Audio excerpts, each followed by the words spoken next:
promised, here we are. If you remember, back in the Rage Moments video, I did mention something about another showcase of power video, and I'm here to keep giving you exactly what you want. Luckily for me, 2022 has had a lot of these moments that I can show you. I mean, we've got a lot of hyped shows delivering, and while we can stay put and wait for more in the coming year or so, why keep ourselves waiting? As we look towards the end of the year, let's celebrate some of the most impactful and astonishing showcases of power we've got from 2022's anime. Let's start with a fight that birthed a meme, Sid versus Zenon.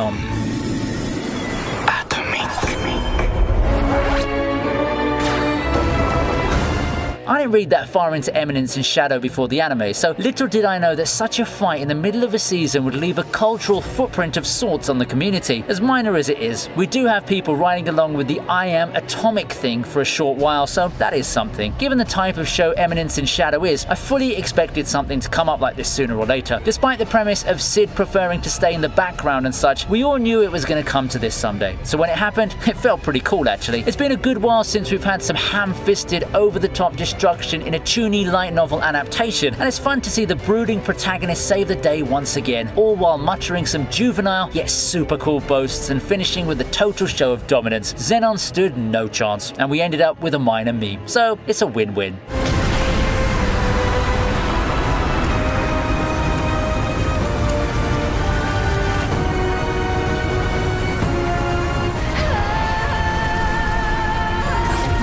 Feels good to see an overconfident character taken down a peg, isn't it? Thanks to Letta for this next moment.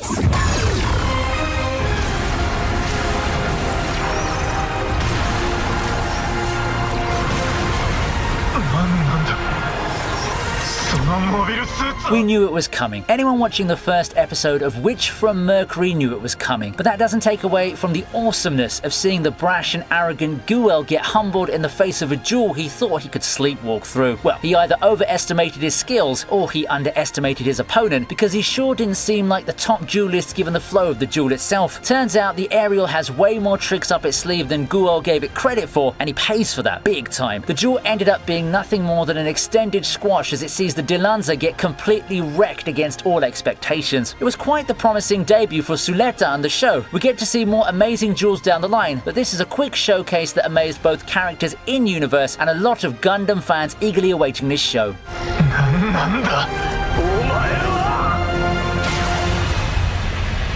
If these showcases of power have you raring for more, may I interest you in today's sponsor, Honkai Impact 3rd. I'm pretty sure Honkai Impact needs little introduction to a lot of you, with it being one of the best and most popular action RPGs on mobile phones out there. Throughout the years, Honkai Impact has remained strong, and this latest update is set to push the already immersive lore and story to new heights. As we get to learn more about the true nature of Honkai and Project Stigma, make way for the new character. Ai Hyperion is all grown up and she's ready to take to the battle. With her Chakram, Ai plays a ranged character who specializes in chaining attacks, and complementing her will be new weapons like the super cool looking rudder in Dream. These special effects look nothing short of stunning. To commemorate this character release, Honkai Impact will also be launching a new event, the Honkai Salvation Log. With different Ai-chans, you can take on the challenge and unlock this beautiful outfit for Midnight Absinthe. But the fun doesn't stop there. In addition to Midnight, Spina Astera is also getting a brand new look, but that's not all. This next version will also feature an event to get the Hersher of Thunder character cards for May, so now's the best time to start downloading Honkai Impact 3rd. Once you get the game, you can also redeem the code to get awesome rewards. 30 crystals, almost 3,000 asterite, and a way to try out Hersher of Thunder through a demo trial card. You can find the link in the description to download the game. The fun never ends in Honkai Impact 3. It's about time that you join in on the fray. Back to the show with Adam Smasher versus David.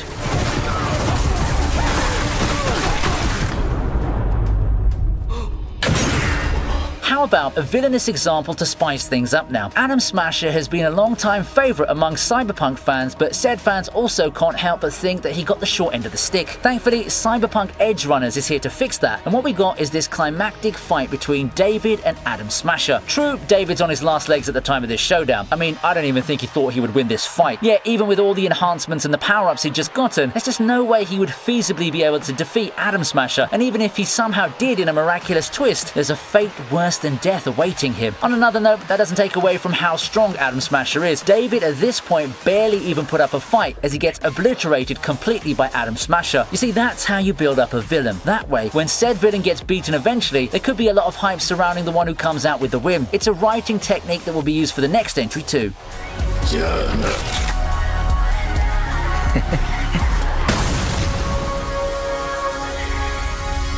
Boss vs. Oken is a fight to remember.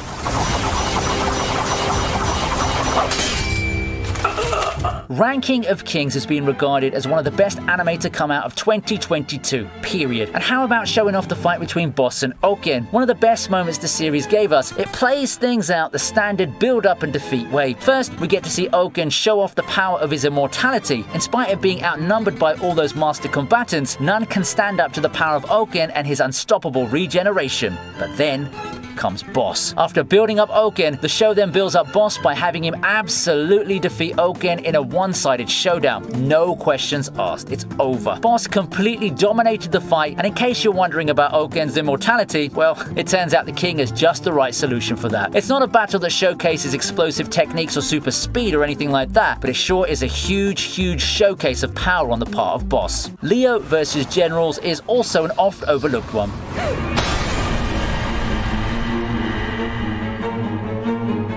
I say the latest statement knowing that not a lot of people watched I'm Quitting Heroing. That's to be expected given how the series at first glance does seem to be one of those niche light novel adaptations starring what looks to be a stock light novel hero, you know, the Kirito type if you will, in a fantasy world. It's got its moments however, and I think the premise is unique and has effort put into it. It's also got a nifty flex moment where Leo shows off why he's someone who once defeated the entire demon army before. He goes up against the 4 generals and effortlessly shows how above all of them he is. In the process, he does shift into a more villainous persona, giving credence to the humans who feared him. It's not surprising for anyone to root for the generals after seeing how Leo easily handles them with that kind of attitude to boot, but it's a good moment overall, both in how awesomely Leo overcomes all of his opponents and in giving a notable character shift for our protagonist.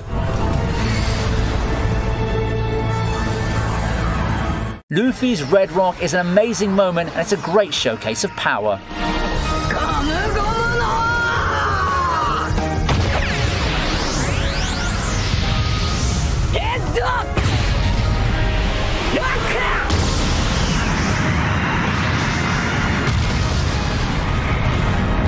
The decisive battle against Kaido took everyone through a whirlwind of emotions, didn't it? For such an anticipated showdown that was years in the making, it sure made the wait worth it. The battle, which spanned for a lot of episodes, gave us some of the best animation One Piece has had in a while, and given how the modern episodes have stepped up in that department, for this fight to stand out is really something special. Everything looked better when Luffy busts out his Red Rock against Kaido. It truly felt like the culmination of the journey, and the anime team just had to throw all those flashbacks at us to remind us of the road our hero had passed through to get to this point. That Red Rock does feel like the climax of the journey, and it's those feelings that fueled him to finally take the fight to both Big Mom and Kaido, and the results, they were glorious. For the longest time, Kaido seemed so infallible, but with the Red Rock, things have started looking up for the heroes for good.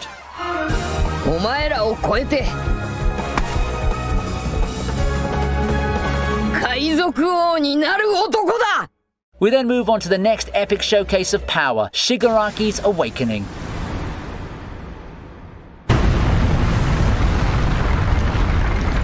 Shigaraki pre-season 6 is already bad news. We've seen what he can do with his powers and know how overpowered it has the potential to be, but to see it demonstrated firsthand in this way? Absolutely amazing and scary to wit. This guy went from decaying body parts to completely wrecking a city with his improved powers. Such is the true destructive potential of his quirk, and seeing even heroes fall to his might will be enough to induce despair into anyone. A whole minute showcasing the destruction is more than enough to evoke memories of Pain wrecking Konoha back in Naruto Shippuden. I personally enjoy the tone switch that My Hero Academia pulled here. The first parts are quite easygoing despite all the changes. You always feel that there's no real threat present. It feels like the story of Deku's growth and All Might's presence bringing hope to everyone. But now, it's gone. And it's like the villains are the ones being overpowered. Really gives us a completely different outlook on the series. It's now everyone's struggle against an unstoppable god of destruction, and with protagonist plot armor being ripped off one by one, I'm loving every minute of it. As we move towards the end of the list, feast your eyes on the rumbling.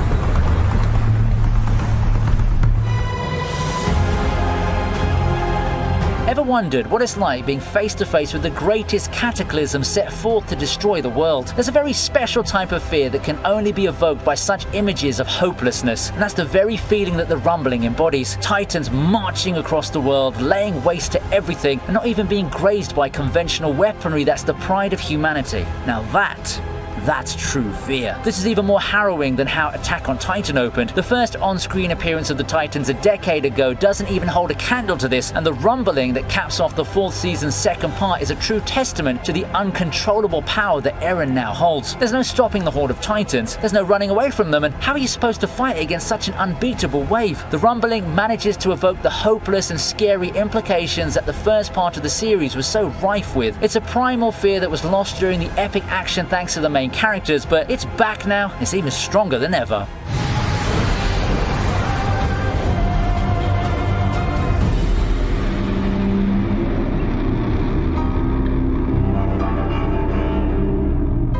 Lastly, we look at Yamamoto versus Yuha. 1000年ぶりじゃな、ユンハバッハ。お主の息の根を止めに来た。 It's finally here. After ages of anticipation, we finally get to see Yamamoto's Bankai animated in what many consider to be the best episode of Bleach's 1000-year Blood War's first course so far. And the Bankai is exactly what everyone expects. A monstrous force fit to be wielded by the Gotei's strongest captain. Now, as a manga reader, I'm very pleased with the additions the anime team put in, expanding the fight and all early on. However, the meat of the fight is just something we've seen from the source material. Yamamoto's Bankai and its multiple forms that could be Bankais of their own, to be honest. I'm not sure which is the most awesome amongst the 4 modes. They all look so great in their own ways. Yuha, or the person supposed to be Yuha, look completely like a paid actor in a Yamamoto highlight reel, one where the anime team managed to flex their animation skills and show off how well they do their impact frames. A hype package like this is simply the perfect way for Yamamoto to shine brightest before exiting the stage.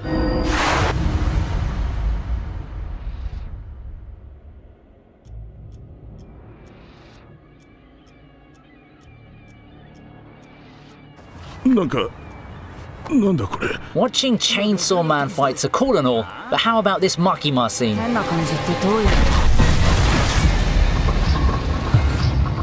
For me, one of the show's most powerful showcases of power didn't come from an actual fight. You see, you go into Chainsaw Man expecting some major flexes and insane bloodbaths in the fights, and you'd be correct. However, have you seen someone exude so much control and presence over a situation like Makima just did in episode 9? Yeah, control is the right way to put it into words, because Makima just showed us her power and how scary it really can be when put in the hands of a ruthless devil like her. Without even taking part in the action, Makima just as easily causes a massacre, slowly and methodically exploding people. To me, that's even scarier and more powerful than actually getting mutilated in battle. Don't you agree? This episode set up a lot of things to be skeptical about for this character. And yes, I don't want to spoil things further, but let's just say that there's a lot more to her character than meets the eye. ここで私ができることは終わりました。東京に戻ります。 And there you have your top 10 showcases of power from the year 2022. With all the great titles the year's given us, I wouldn't be surprised if I missed something, so if you feel there's something that deserved to be on the list, then don't forget to comment on it down below and let me know. Also, you can check out Honkai Impact 3rd using the link in the description. Please stay tuned, as we've got a lot more videos coming your way, only on ViniiTube.